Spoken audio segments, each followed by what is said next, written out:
Siyata Dishmaya, Masechet Gitin, Daf Nun Chet.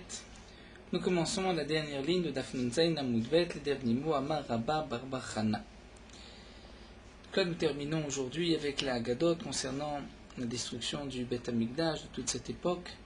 Et ensuite, nous reprendrons les Sugyot que nous avons commencé concernant la Karmina Sikrikon, comme nous le verrons Bezrat Hashem par la suite. L'Agma nous dit Amar Rabba Bachana, Amar Rabbi Yochanan, Rabba Bachana du nom de Rabbi Yochanan, Arbaim Sea. Il y avait 40 Sea. Sea, c'était une mesure de l'époque, volume de l'époque. Il y avait 40 Sea, Kitsutse Tfilin. Kitsutse Tfilin, c'est les boîtiers des Tfilin. Les boîtiers, c'est-à-dire le cuir des Tfilin même, où on met à l'intérieur les parchemins, qui sont appelés la Ketsitsa, comme Rashi nous rapporte dans la Masechet Sukkah. Donc, il y avait 40 CA de Kitsutse Tfilin, donc ces boîtiers de Tfilin, Nimtseu, qui ont été trouvés Beraché, Arougé, Bétar, sur la tête de ceux qui ont été tués dans la ville de Bétar, pour nous montrer le chiffre astronomique des habitants de Bétar qui ont été tués, puisqu'on a trouvé autant de paires de Tfilin, de quoi remplir 40 CA. 40 CA, qui est aussi le chiot que nous connaissons du Mikvé, dans un volume duquel on peut se tremper tout son corps. Rabbi Yanaï et Rabbi Ishmael Omer, Rabbi Yanaï et Rabbi Ishmael nous dit Shalosh Kupot shel Arbaim Sa. Il n'y avait pas 40 CA, mais il y avait 3 coupotes, et chaque coupa, chaque caisse était de 40 CA, donc 3 fois plus. Le Matnita Tana, dans une braïta, nous avons enseigné que c'était Arbaim Kupot shel Shalosh Sein. 40 boîtes, 40 coupotes de 3 Sein chaque coupa. Donc en vérité, Rabbi Yanaï et la braïta Matnita Tana donnent le même chiffre, c'est en vérité l'équivalent de 120 CA. Mais il y a une différence entre Rabba Bachana qui a dit juste 40 CA, et là nous arrivons à 3 fois plus. Et la Gemara explique, vous l'obligez, mais il n'y a pas de marloquette. Si c'est 120 CA ou 40 CA, Derecha Hadedara. Tout dépend si c'est les tefilines de la tête ou les tefilines du bras. Rachid nous explique que les tefilines de la tête étaient plus gros que les tefilines du bras, étant donné qu'il fallait 4 compartiments dans les tefilines de la tête, alors que pour les tefilines du bras, il n'y a qu'un seul compartiment où on va mettre toutes les parachutes. Rachid dit, mais d'après ce compte, on devrait arriver à 4 fois plus, puisqu'il y a 4 compartiments dans les tefilines de la tête. Rachid répond, c'est vrai que c'est 4 compartiments dans la tête et un seul compartiment dans les tefilines du bras, mais malgré tout, ce n'était pas 4 fois plus gros, mais seulement 3 fois plus gros. Donc la Gemara nous dit, il n'y a pas de marloquette, tout dépend si c'est les tefilines du bras ou les tefilines de la tête. Pour les tefilines de la tête, il y avait plus de volume. Donc on arrivait à 3 fois plus, à 120 CA de tefilin. Amar Rabbi Assi, Rabbi Assi nous dit, Arbaïn kabin moach, il y avait 40 cabines aussi une mesure de l'époque de moach, de cerveau, du cerveau qui avait été trouvé nimtseu al even achat sur une seule pierre. Rachid nous dit, à l'époque du premier Beth Amikdash, la destruction du premier Beth Amikdash, donc pour montrer combien de crânes ont été fracassés à cette époque par les ennemis des Juifs. Oula Amar Tisha Kabin, d'après Oula ce n'était pas 4 cabines mais 9 cabines. Amar Ravkana Vetema Shila Bar Mari, Ravkana, d'après certains c'est Shila Bar Mari qui dit Maïkraa, quel est le pasouk qui dit ainsi, c'est Bat Babel Hashedouda, Ashre Sheishaimla, comme dit le pasouk Bat Babel, le Babel, allusion aux Bablim, Babylone qui ont détruit le premier Beth Amikdash, Hashedouda, Ashre Sheishaimla, donc heureux celui qui te rendra ce que tu nous as donné. Et le pasuk termine Ashre Shiyochez Venifet et Olala Ichanasala. Heureux, parlant d'Akadosh Baruch Hu, qui va lui aussi, donc, à son tour, prendre et faire éclater tes enfants et la sela sur le rocher, la sala sur le rocher. Donc on voit du pasuk Mida Keneged Mida, hein, ce que eux ont fait, qu'Akadosh Baruch Hu leur fasse aussi. Donc là on retrouve les cabines de Moar qui ont été trouvées sur une seule pierre. La Gemara nous dit dans le pasuk c'est marqué Bnei Tzion Ayekarim, parlant des Bnei Israël, les enfants de Tzion Ayekarim qui étaient chers à Mesulaim Bepaz. À Mesulaim Bapaz. Paz, c'est une sorte d'or de grande valeur, un or particulier à Mesulaim, qui était, on peut dire, entouré de paz, d'or, Mais ici, l'Agma nous explique Maï Mesulaim Bepaz, il met d'avou Mechafe Bepizan, dit l'Agma, s'ils étaient recouverts d'or, les bénédictions des enfants de Tzion, Vamre de Berabishila. Pourtant, le Beth Amidrash de Rabbi Shila a dit Tarte Matkale Isteri Pizan Echud Banma. Il y a deux Matkale, on va dire mesures, Isteri, donc Slaim, c'est aussi des pièces de l'époque, de Pisa, de cette pierre qui est comme de l'or. Rashi ailleurs dit que c'est une pierre précieuse qui n'existe pas aujourd'hui, mais d'autres traduisent que Paz, c'est une variété d'or. Nechod Be'alma qui sont descendus, donc ces deux mesures dans le monde, Chada Beromi, une à Rome, Vechada Bekule Alma, et l'autre dans le monde entier. Donc, nous explique la Gemara, on ne peut pas expliquer que les bénédictions étaient recouverts de Paz, puisqu'il n'y en avait pas autant. Il y en avait beaucoup à Rome, et beaucoup, le reste, l'autre moitié, se trouvait dans le monde entier, mais pas plus. On ne peut pas dire que les bénédictions étaient ainsi recouverts d'or de ce Paz. Et là, Shayum Meganim et Paz Beyofian. Mais nous dit la Gemara, voici l'explication, Mesulaim Bepaz, c'est-à-dire que les bénis Israël les enfants d'Israël étaient tellement beaux que, à côté de la beauté d'un enfant d'Israël, ce Paz n'avait plus aucune valeur. On peut dire Meganim, déshonoré, il ne signifiait plus rien.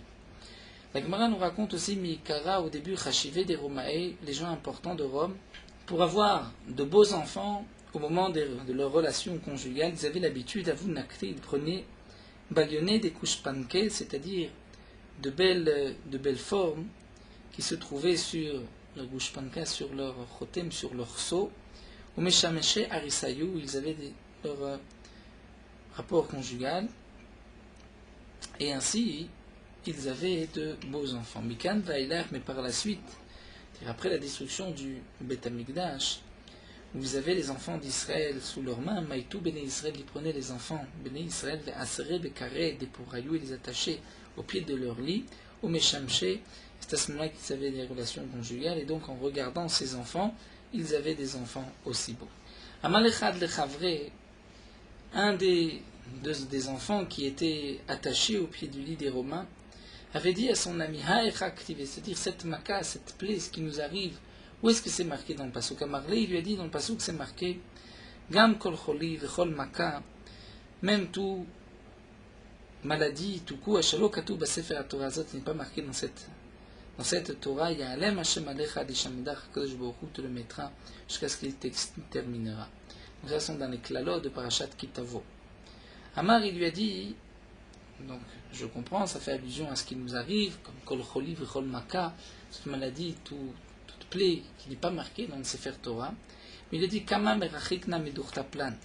Combien s'est éloigné de tel endroit, c'est-à-dire je n'ai pas encore étudié ce morceau, cette paracha, mais c'est à combien où se trouve ce pasouk par rapport à où je suis, où j'ai étudié. Amarle, il a dit Ingad, un tout petit peu, Pusta ou Palga, c'est-à-dire une page et demie. Amarle, il lui a dit, ce n'est qu'une page et demie, Matael et Gabé, si j'y étais arrivé à cet endroit, je n'aurais pas eu besoin de toi pour que tu m'expliques, tu me dises où est-ce que cette maca est marquée, j'aurais pu le savoir tout seul. Amar Rabuda Mar Shmuel Mishum Ramashim Gamliel, Rabuda ben Shmuel Onu Ramashim Gamliel. Ma dirtiv, quelle est la signification du pasuk Enai Olela le Nafshi Mikol Benot Iri? Le pasuk dit, mes yeux ont abîmé, c'est-à-dire mon âme, par les pleurs, plus encore Mikol Benot Iri que tous les enfants de ma vie, toutes les filles de ma vie. Arba Meod Bate Kinesiot Ayu Bekrar Betar. Il dit la Gemara qu'il y avait 400 synagogues dans le village de Bétar. Et dans chaque synagogue, il y avait 400 enseignants qui enseignaient la Torah aux enfants. Et chaque enseignant avait 400 enfants devant lui. Et donc si on multiplie 400 fois 400 fois 400, on arrive à des chiffres énormes. Donc, lorsque l'ennemi rentrait là-bas, les enfants piquaient l'ennemi avec leurs plumes. Donc, lorsque l'ennemi a eu la main sur ses enfants, les a vaincus, ils les ont attrapés, car Rum Bessifrem, ils ont attaché, entourés avec leurs livres, et ils les ont brûlés. Donc pour nous montrer combien d'enfants sont morts à cette époque-là, lorsque le crâne de Bétar a été détruit. Tanu Rabbanan, l'Agma nous rapporte un Maaseh Berabusha ben Hanania, Shalach leKrach Hagadol Sheberumi, qui est arrivé dans un grand village à Rome, Amroulo, Tinok Echad Eshbet Asrum, on lui a dit, il y a un enfant qui se trouve en prison, Yefé Naïm, qui a dire de beaux yeux, Vetov Roi, une belle apparence, Vekfutsotav Sedurot Lot Taltalim, et que ses cheveux sont arrangés sur les côtés, on dit peut-être ses péotes, pendés sur les côtés. Alar ve'amad al petar bet ha'asuri, donc Rabbi Shua ben Chania s'est mis à la porte de la prison. Amar, il a dit, le passouk suivant, Minatan imshisa Yaakov, qui est-ce qui a donné que Yaakov soit ainsi écrasé, et Israël, les Bozézim, le peuple d'Israël, soit donné à tous ceux qui vont piller leurs biens. Et à ce moment-là, Naototinok, l'enfant a répondu avec la suite du passouk qui a dit, Allo Hashem, c'est bien, Kadosh Baruch Hu chatanulo, parce que nous avons fauté envers lui, velo avu bidrachav, et les Israël n'ont pas voulu suivre ses chemins, alors velo shamu betorato, ils n'ont pas écouté sa Torah. Donc la réponse de l'enfant, qui a été la suite du passouk, de dire c'est de notre faute, nous avons fauté. À ce moment-là, Rabbi Shua ben Hanani a dit Amar muftach nibo shemore au Rabbi Israël. Je suis sûr que cet enfant va par la suite même pouvoir trancher une halacha dans le peuple d'Israël. Ah, avoda, c'est une sorte de chevoie, comme si je jure, chez Enizaz Mikan Hatcheveden, je ne bougerai pas d'ici avant de l'avoir acheté, Bechol Mamon Sheposkim Alav, de toute somme qu'on réclamera pour lui. Amrou, on a dit Lozazu Misham Hatchevedo Bemamon Arbe. Effectivement, Rabbi Shua ben Khan n'a pas bougé avant de l'avoir racheté avec beaucoup d'argent. Velo il y a mis Mouati, mais peu de jours après, il y a eu à peine peu de jours à Tchora, au Rabbi Israël, que cet enfant a pu rapporter une ora'a d'enseignement en Israël. Oumanou, et qui était-il? Rabbi Ishmael ben Elisha. C'est Rabbi Ishmael ben Elisha. Bon, Rabbi Ishmael ben Elisha, le Kohen Gadol, qui est rapporté aussi dans le premier Pérec de Berachot, qui, en rentrant dans le Kodesh HaKodashim, avait vu comme la Shrina qui lui a demandé de le bénir, Ishmael béni, Baracheni. Amar Rabbi Yuda Amarav, Rabbi Yuda Nidun Rav Maaseh bebno bito shel Rabbi Ishmael ben Elisha. C'était l'histoire du fils et de la fille de Rabbi Ishmael ben Elisha chez Nishbou, qui ont été pris en captivité, les Shnei Adonim, à 2 maîtres différents. Les Yamim, par la suite, Nizdavgou, Shnei Bemakom Echad, les 2 maîtres se sont trouvés ensemble. Ze Omer, l'un dit, Yeshli Evet Shen Kiyofio Bechol Haolam, j'ai un esclave, il n'y a pas plus beau que lui dans le monde. Ze Omer, l'autre dit, Yeshli Shifra, Shen Bechol Haolam Kulo Kiyofia, j'ai une servante, il n'y a pas aussi belle qu'elle dans le monde entier. Amrou, ils se sont dit, Bo Venasiem Zelazé, on va les marier ensemble, Venechalek Bevladot, et on va partager les enfants. Mais ils étaient frères et sœurs, les enfants de Rabbi Ishmael ben Elisha. Ichnisum Necheder, ils les ont rentrés dans une chambre pour les isoler. Ze Yashav Bekeren Zavit, Ze Vezo Yashva Bekeren Zavit. Lui, le garçon, était assis dans un coin de la pièce, et la fille était assise aussi dans un autre coin de la pièce. Ze Omer l'indiani Kohen ben Kohanim Gdolim, je suis un Kohen fils de Kohanim Gdolim. Et ça, Shifra, est-ce que je vais me marier avec une servante? Vezot Omeret, l'autre dit, Ani Kohenet, Bat Kohanim Gdolim, je suis une Kohenet fille de Kohanim Gdolim, et Nassé la Heved, est-ce que je vais me marier à un esclave? Ou Bachou Kolalayla, ils ont pleuré toute la nuit. Kivan Shala Amud Hashachar, lorsque le matin s'est levé, et Kirou Zedze, ils se sont reconnus. Vu que l'un ils étaient frères et sœurs, Venaflou Zalzi, ils sont tombés l'un sur l'autre, Gaob Bichia, et ils ont pleuré ensemble, Achiatzan Ishmatan, jusqu'à ce moment où leur âme est sortie, non, ils sont morts. Valem Konam Yirmia, est sur eux que Yirmia a dit cette kina, sur cela, sur ses enfants, je pleure, Eni Yordamai, mes yeux font couler des larmes. C'est aussi une des kinotes que nous avons à Tisha B'Av, qui était composée à partir de cette histoire, les enfants de Rabbi Ishmael ben Elisha. Amar Resh Lakish nous raconte Maaseh B'Isha Achat. C'était l'histoire d'une femme, Tsafnat bat Peniel, Shema, qui s'appelait Tsafnat bat Peniel. Tsafnat, Shakol Sofim B'Yufnia. Pourquoi elle s'appelait Tsafnat? Tsafnat, c'est la chaîne de Sofim, où tous ceux qui la rencontraient regardaient, contemplaient sa beauté. Bat Peniel, elle était Bito chez le Kohen Gadol, la fille du Kohen Gadol chez Shimesh, Lifnai Velifnim, donc Peniel, c'est Lifnai Velifnim qui était Mishamesh dans le Kodesh HaKodashim. Chez Nital Elba, donc l'histoire c'était que un homme, cette femme avait été prise en captivité, et Nital Elba Shabae Kol Alayla.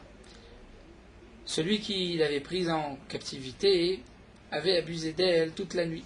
Le machar, le lendemain, il bisha shiva chalukim. Il l'a habillé de 7 habits, veotia le mocha, et il l'a sorti pour la vendre.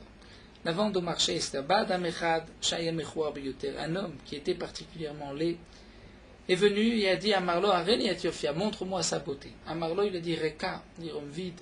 Il m'a dit car si tu veux la prendre, prends la chaîne qui Yofia Bechol Olam. Il n'est pas plus belle qu'elle dans le monde entier, Kol Olam Kulo. À Marlo, il a dit Afal Piché. Malgré tout, je veux la voir. Ifshita Shisha Chalukim. Il a déshabillé, il lui a enlevé 6 habits, 6 Chalukim, 6 robes, Veshvi'i. Mais le 7e, Karata, c'est elle qui l'a déchiré. Benitpalesha Ba'efer. Et elle s'est jetée, elle s'est roulée dans la terre, dans la cendre. Amra Lefanav, elle a dit devant Akadosh Baruch Hu, Bonosh Elolam, maître du monde, Malinu Lochasta, si sur nous tu n'as pas eu pitié, Al Kedushat Shemecha Agibor, Lama Lotachos, sur la sanctification de ton nom Agibor qui est fort. Pourquoi tu n'es pas chas? Et Rachid nous explique où se trouve ta gvura. Donc même si tu n'es pas, comme on dit, même si tu n'es pas chas sur nous, mais sur la sanctification de ton nom, les gens vont dire qu'Akadosh Baruch Hu n'a pas la possibilité de défendre son peuple. Et c'est sur elle que Yirmia a dit Bat Ami, la fille de mon peuple, Machagrisak, Vitpaleshi Ba'efer, dire habille-toi d'un sac et tu vas te rouler dans la cendre. Evel Yachid Asilach, faire un Evel Yachid, un deuil particulier, Mispet Tamourim, des oraisons funèbres qui sont amères, qui pitom yavo à Shoded Alenu, que subitement va arriver Shoded, et celui qui va piller, brigand qui va piller, qui va prendre Alenu sur nous. Alecha Lonemar, ce n'est pas marqué, Batami Chagrisak, Asilar, toujours comme s'il s'adresse à Batami, donc vous veut dire pitom yavo à Shoded. Alaïr, pourquoi Alenu sur nous? Alaïr Lonemar, Ela Alenu, Kaviachol, comme si Akadosh Baruch Hu dit, Alaï ve Alaïr, c'est-à-dire sur Akadosh Baruch Hu et sur le peuple d'Israël, puisque le nom d'Akadosh Baruch Hu a été profané par toute la conduite de l'ennemi. Donc Aviachol Alaï ve Alaïr Bashoded est venu le Shoded. Amar Rabiuda Amarav Rabiuda Ndionra Maïdirtiv. Quelle est la signification du Passouk? Dans le Passouk, c'est marqué qu'ils ont convoité des terrains, ils les ont volés. Ensuite, c'est marqué Ve'asheku Gever ou Beto, ils ont volé un homme et sa maison. Ve'ish Venachalato et l'homme et son héritage. La Gemara nous raconte Maaseh Ba'adam Echad Shenatan Enav Veshet Rabo. C'était un homme qui avait jeté un œil sur la femme de son maître. Veshulia Denagre. Ce n'est pas son maître qui lui a enseigné la Torah, mais son maître qui lui a enseigné un métier. Pa'amachat, une fois, Utzrach Rabo le Lavot, son maître a eu besoin d'emprunter de l'argent chez l'élève. Amarlo, il lui a dit, donc l'élève lui dit, si tu veux que je te prête de l'argent, chez Garishtecha Etzli, envoie ta femme chez moi, Velavena, et je lui donnerai l'argent. Chez Gerishto Itzlo, le maître ne s'est douté de rien, il a envoyé sa femme chez lui. Sha'ai Mashlo Shayamim. L'élève a gardé la femme de son maître pendant 3 jours. Kadam Ubaetso, ensuite le maître est venu lui dire, Amarlo, Ishti Shagar Telechaichani, ma femme que je t'ai envoyée pour prendre l'argent, où est-ce qu'elle se trouve?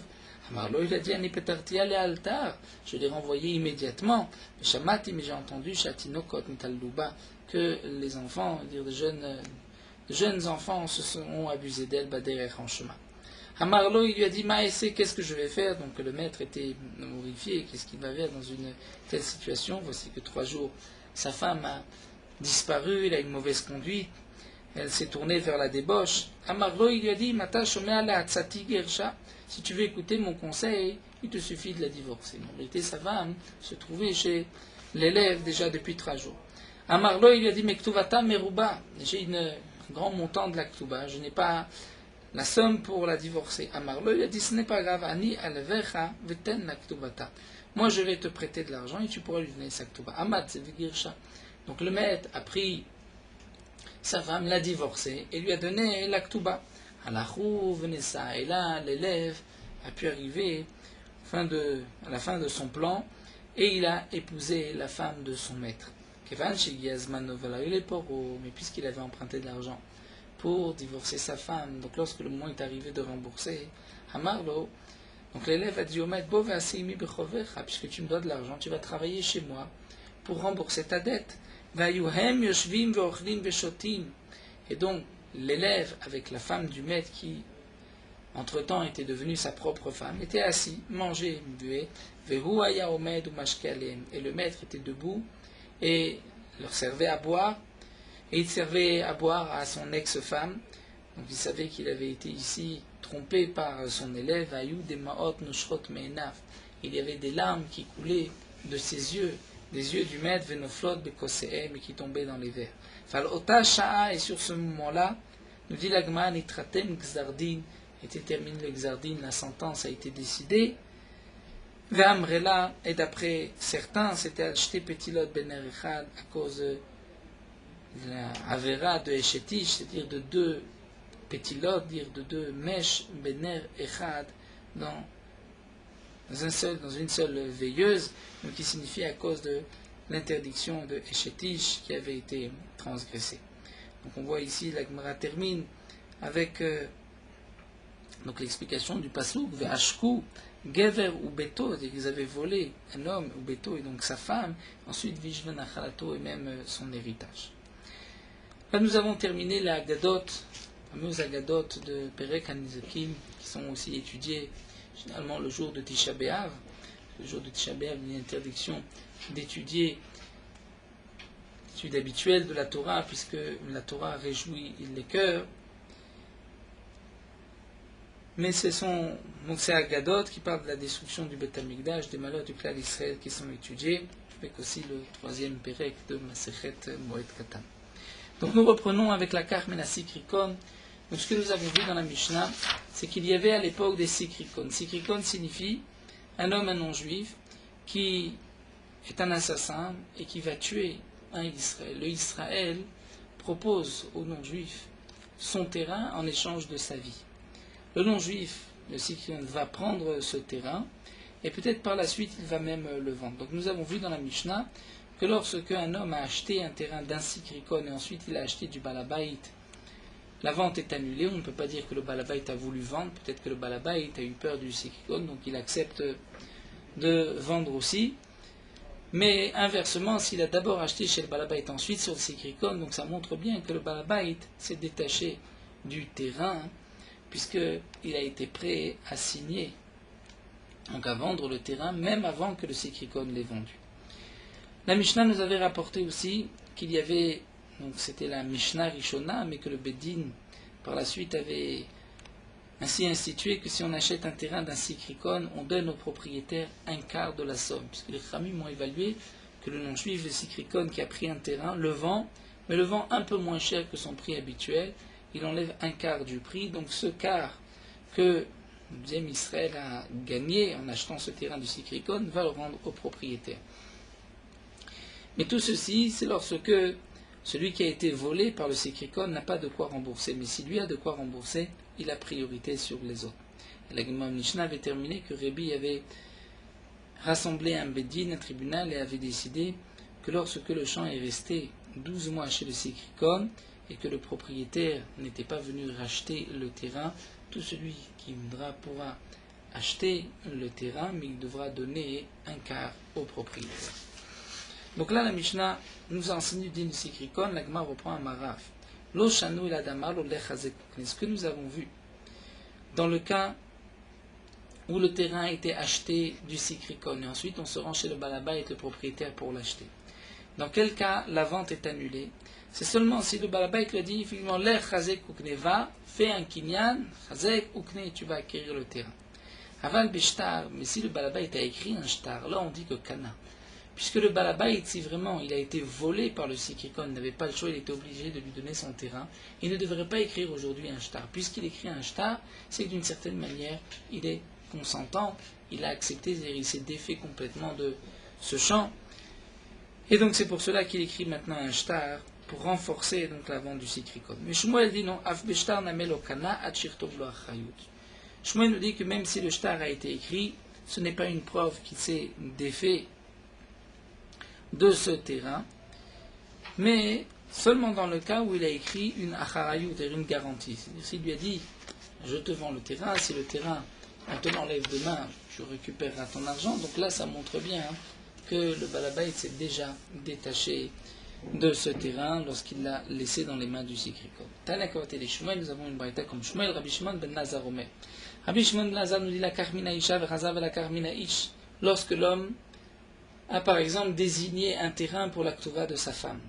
Si la femme a elle-même vendu le terrain, donc on parle du cas où le mari a vendu le terrain, mais le mari ne peut pas vendre le terrain puisque le terrain est réservé pour la Ktuba de la femme. Mais si la femme a vendu ce terrain, donc on pourrait dire que la femme renonce à ce terrain. Ou encore, on peut dire que non, que la femme, puisque son mari l'a vendu, elle veut aller dans le même sens que son mari, pour ne pas que son mari lui dise demain, pourquoi tu ne veux pas vendre le terrain? Tu as peur que demain je divorce, donc tu as des intentions de divorce. Si vraiment tu es sûr de vivre tranquillement avec son mari, elle n'a pas de crainte de vendre le terrain. Donc quel est le din la karminaïcha? S'il a d'abord acheté de la femme, ensuite il a acheté du mari, la mekrokayam, la vente est valable. Pourquoi? Puisque la femme a vendu avant même que le mari l'avait vendu. Donc c'est que la femme accepte de vendre le terrain. Même s'il a d'abord acheté du mari, ensuite acheté de la femme, mekrobatel, la vente est annulée. Pourquoi? Puisqu'on va dire la femme a voulu faire plaisir à son mari, a accepté la vente, bien qu'elle n'est pas consentante. Sauf si la femme a marqué une garantie, a dit je vends, et même si on te prend le terrain, tu pourras récupérer un autre terrain à la place. Donc là, si la femme a écrit Acharayut, c'est la preuve qu'elle veut vraiment vendre. Donc la Gemara nous dit, nous avons là une preuve, comme Shmuel, ce n'est pas seulement le shtar, mais il faut Acharayut pour montrer la sincérité de la vente de la femme. Nema tevet yufta de Rav, alors la Gemara nous dit, c'est peut-être une marloquette, une contradiction à l'enseignement de Rav. Amar lecha Rav, Rav répond, non, ma Acharayut na meshtar. Ce qui est marqué dans cette braïta, Acharayut, il faut comprendre dans le sens de shtar, et non pas d'une véritable garantie. La Gemara continue, Tanourabana, la karmina sikrikon. Un Israël a acheté d'un sikrikon. Donc prenons le cas d'un non-juif sikrikon qui s'est rendu chez Réhouven et qui voulait le tuer. Donc Réhouven a donné son terrain en échange de sa vie. Ensuite, Shimon vient acheter le terrain chez le sikrikon, chez le non-juif. Ve'achla shalosh shanim, il a mangé 3 ans, bifnei baalim, devant les yeux du propriétaire, devant le nez du propriétaire, c'est-à-dire de Réhouven, et Réhouven n'a rien dit. Nous avons généralement le din de Chazaka. C'est-à-dire lorsque Réhouven achète un champ chez Shimon, Shimon doit garder le shtar pendant 3 ans. Au bout de 3 ans, si Shimon n'a pas de shtar et Réhouven n'a pas protesté pendant les 3 ans, c'est la preuve que le terrain appartient bien à Shimon. Donc là, nous avons le cas où Shimon achète un terrain du Sikrikon. Il a mangé 3 ans le terrain bifnei baalim devant Réhouven et Réhouven n'a rien dit, n'a rien réclamé. Si vraiment Réhouven n'avait pas donné un véritable kinyan pour, en échange de sa vie, le terrain au Sikrikon, s'il pensait, bon, je lui donne, mais demain je récupérerai mon terrain, jamais Réhouven n'aurait laissé Shimon manger 3 ans les fruits de son terrain. Donc lorsque Shimon a mangé 3 ans, Vechazar ou Macha Aleacher, ensuite Shimon l'a vendu à une autre personne, à Lévi. En le Baalim Alokar Sheni Klum. Les propriétaires, c'est-à-dire Réhouven, ne peuvent rien réclamer de Lévi. Echidame demande l'agma de quoi il s'agit. Si on parle dans le cas où le deuxième acheteur dit Minach Zavna, c'est-à-dire que le premier acheteur, Shimon, l'a acheté de toi. Comment il l'a acheté de toi? Puisqu'il a acheté du Sikrikon, nous dit Rashi, c'est-à-dire il t'a donné le révia, le quart de la somme comme la Tanakana du Beddin, et ensuite il a mangé pendant 3 ans. Donc là tu ne peux pas lui réclamer et lui dire montre-moi ton shtar, puisqu'au bout de 3 ans on n'est pas obligé de garder son shtar.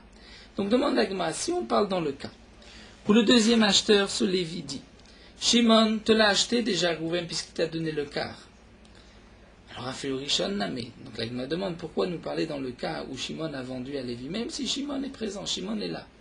Shimon a mangé 3 ans, on devrait dire que Réhouven ne peut plus rien réclamer à Shimon, puisque Shimon lui dit je t'ai déjà donné le quart du prix comme les Khamim ont exigé.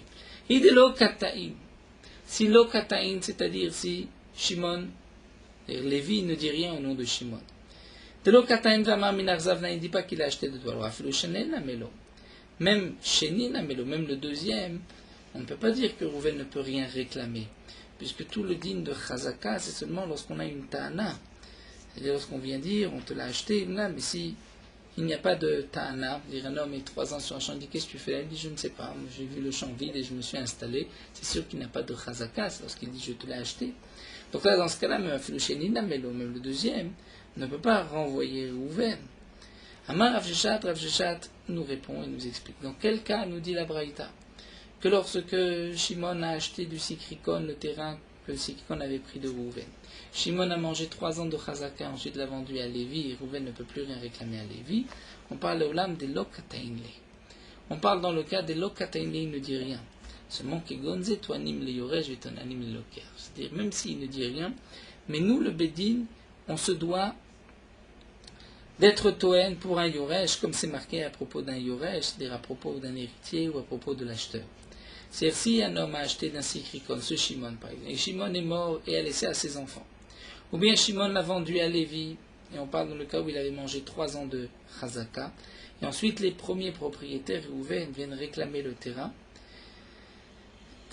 et que l'acheteur, donc Lévi, ou les enfants de Shimon ne savent pas quoi dire, ne savent pas dire, mais Shimon t'a déjà donné le quart, comme la takana du Bédin, eh bien le Bédin va le dire à la place des enfants de Shimon, ou à la place de l'acheteur. Et bien que nous dit Rashi, dans Masechet Baba Batra, nous avons un klal que Entonim Leyorej, Entonim Lokeyar, c'est-à-dire nous, on ne va pas ouvrir la bouche à la place de l'héritier, à la place de l'Oker. Si lui sait ce qu'il peut dire au Bédin, qu'il le dise. Sinon, on ne va pas s'occuper de son cas. Eh bien ici, c'est un cas différent. Pourquoi?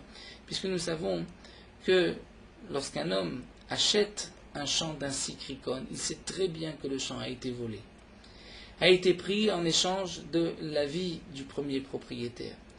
Donc un homme ne va pas jeter son argent en l'air, si ce n'est qu'il a racheté le quart au balim au propriétaire, c'est-à-dire si ce n'est que les propriétaires, eux, n'avaient pas de quoi racheter le terrain, et que le Sikrikon garde le terrain, et donc celui qui a acheté a donné juste un quart au propriétaire et a pu garder le terrain. La Gemara continue, donc nous avons vu que ce qui est marqué ici, c'est-à-dire on va proposer au Yoresh, au Loker, le Bédin va proposer cet enseignement. Ve'edach, nous dit la Gemara, c'est-à-dire Ve'edach, c'est-à-dire le premier acheteur, c'est la différence entre le deuxième et le premier. Le premier acheteur, si lui le dit, il le dit, s'il ne le dit pas, on ne dira rien, puisque lui sait s'il l'a racheté des mains de Rouven ou pas. Tanu Rabanan, la Gemara nous rapporte une autre braïta. Lorsque le non-juif est venu prendre un terrain à Réhouven, parce que Réhouven lui devait de l'argent, ou bien, comme le dit Rashi, c'est juste un vol. C'est-à-dire le non-juif n'était pas là pour tuer le Israël, mais il lui a volé le terrain. Donc il a pris le terrain parce que l'Israël lui devait de l'argent, ou parce que le non-juif a décidé de le voler. On ne pourra pas appliquer le din du Sikrikon, c'est-à-dire bien que dans la Mishnah nous avons vu que lorsque ça reste 12 mois dans les mains du Sikrikon, l'acheteur donne un quart au Béalim et ainsi il garde le terrain.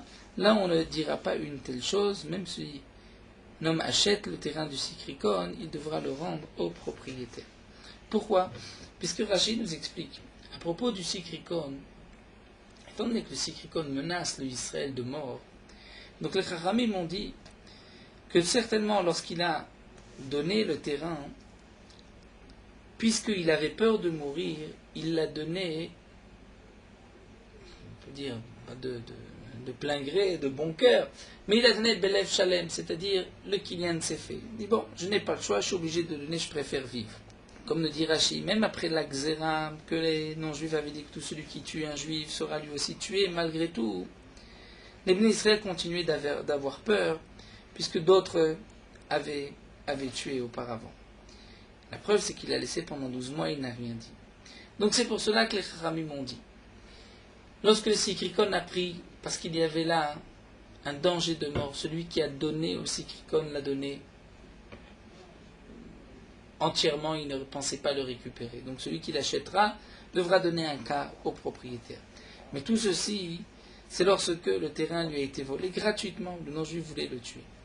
Mais lorsque le non-juif ne voulait pas le tuer, mais il y avait une question de chov, ou simplement c'est un vol, là, on ne peut pas dire que le Israël, Rouven, le propriétaire, a pensé le récupérer.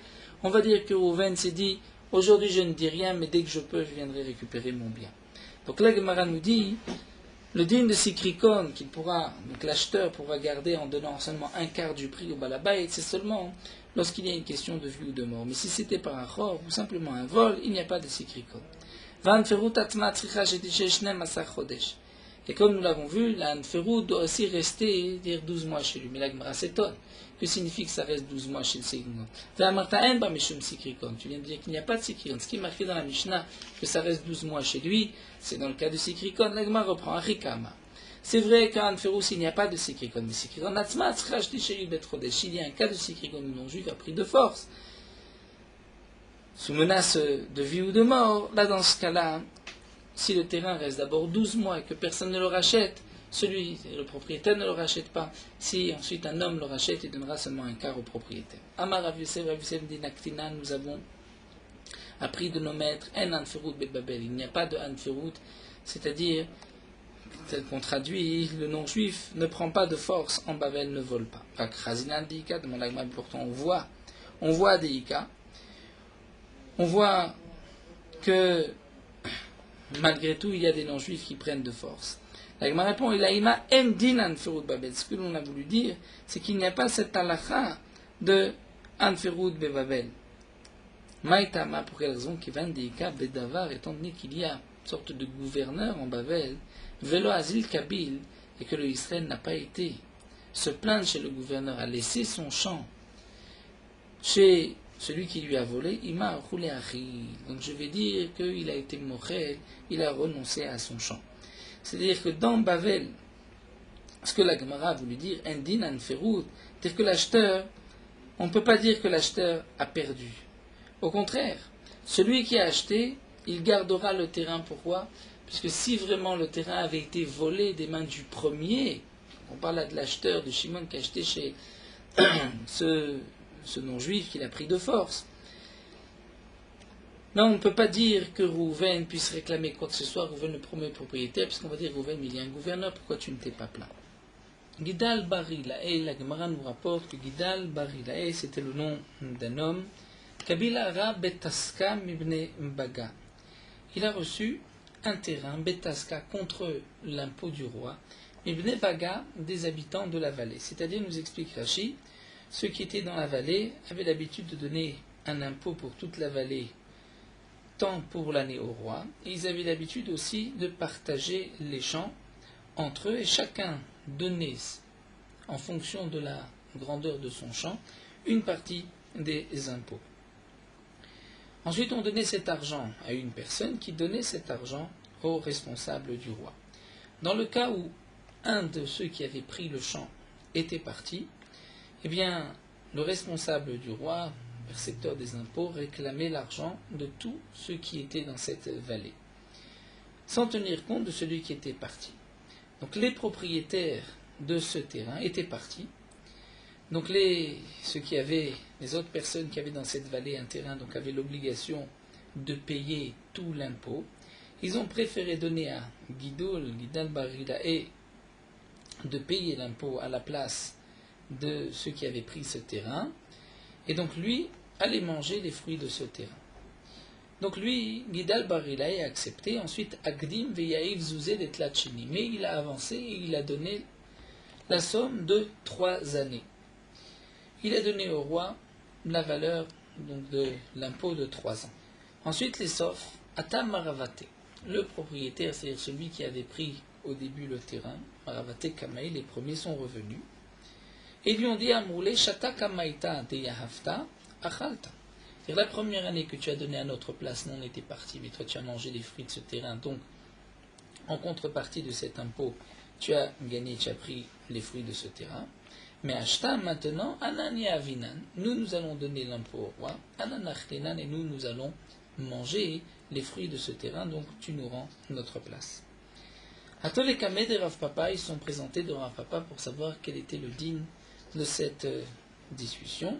Savoir les mirtavli tirfa abne baga. Donc Rav Papa pensait au début écrire tirfa, c'est-à-dire un acte comme quoi ce Gnal Barilae pouvait faire une saisie des autres Bene Baga de ceux qui étaient dans la vallée. Là, nous avons une marloquette Rishonim. Est-ce que c'est Bene Baga, c'est-à-dire les autres personnes de la vallée, ou comme dit Tosfot, des premiers propriétaires.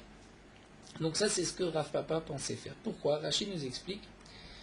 Étant donné que si les propriétaires n'étaient pas venus pour reprendre le terrain, c'est-à-dire ceux qui avaient pris en premier le terrain n'étaient pas revenus, eh bien Gidal Barilaï n'aurait rien perdu. Maintenant, l'impôt du roi était assez particulier que si les premiers propriétaires revenaient, eux avaient l'obligation maintenant de payer encore une fois, et on ne tenait pas compte de ce que Gidal Barilaï avait payé, on ne le remboursait pas non plus. Donc Gidal Barilaï allait perdre de l'argent.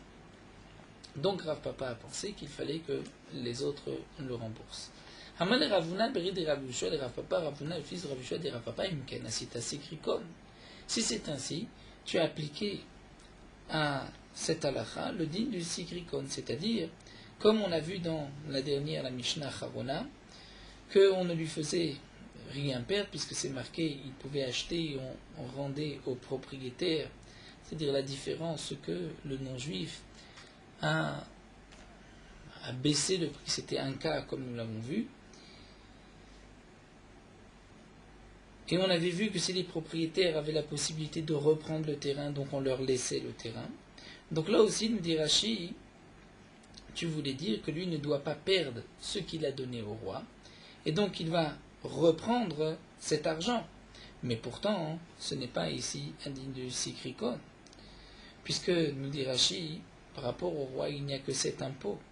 Et à cause de cet impôt, ça a été vendu à ce Gidal Barilaï, puisque lui venait prendre la place des premiers propriétaires, et il n'avait pas à payer 3 années en avance. Donc puisqu'il a payé, il a perdu son argent. Et la Maravuna, Rav Yoshua, et Nir Mota Valkeren Natzvi, dit Ravuna, fils de Rav Yoshua, effectivement, il a laissé Nir Mota Valkeren Natzvi, c'est-à-dire sur la cône du Tzvi, du cerf, et donc il a perdu cet argent, il ne pouvait plus réclamer l'argent des autres propriétaires de champs de cette vallée.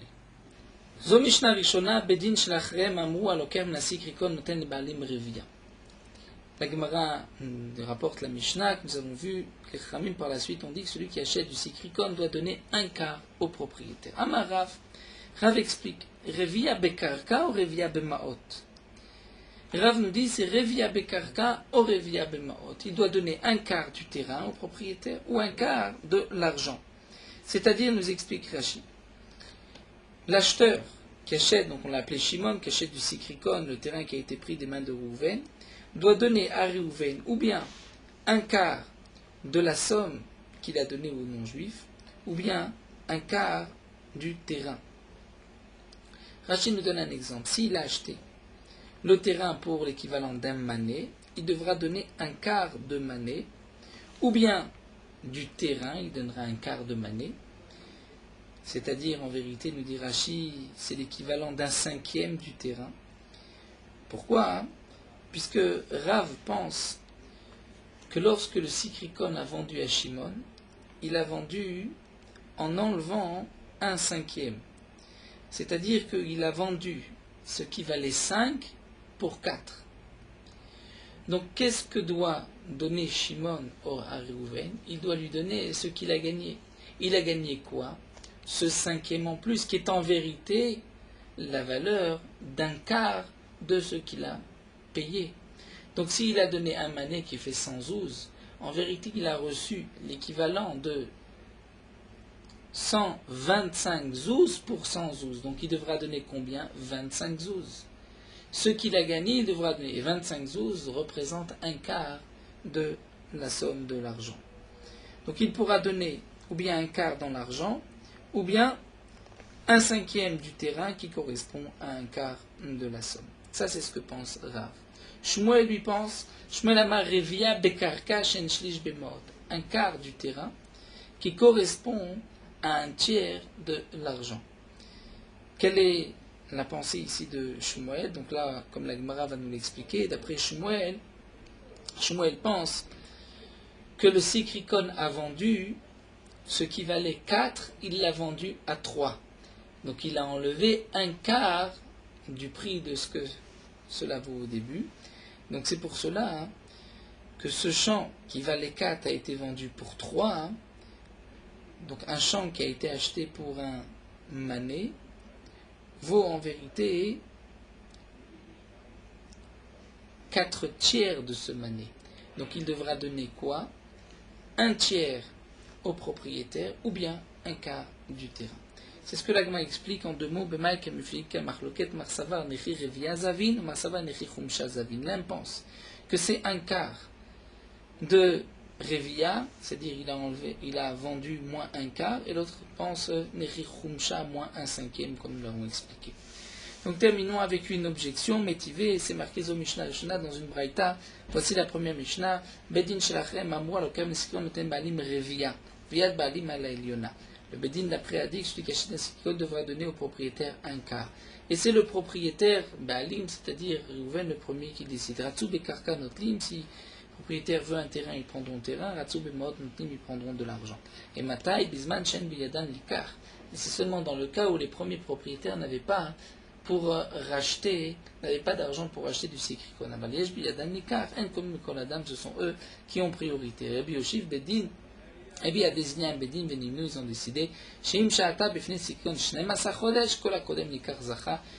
est resté 12 mois chez le Sikrikon, tout celui qui se servira donc en premier pourra prendre, puisque les Baalim n'ont pas payé, n'ont pas repris le terrain pendant 12 mois.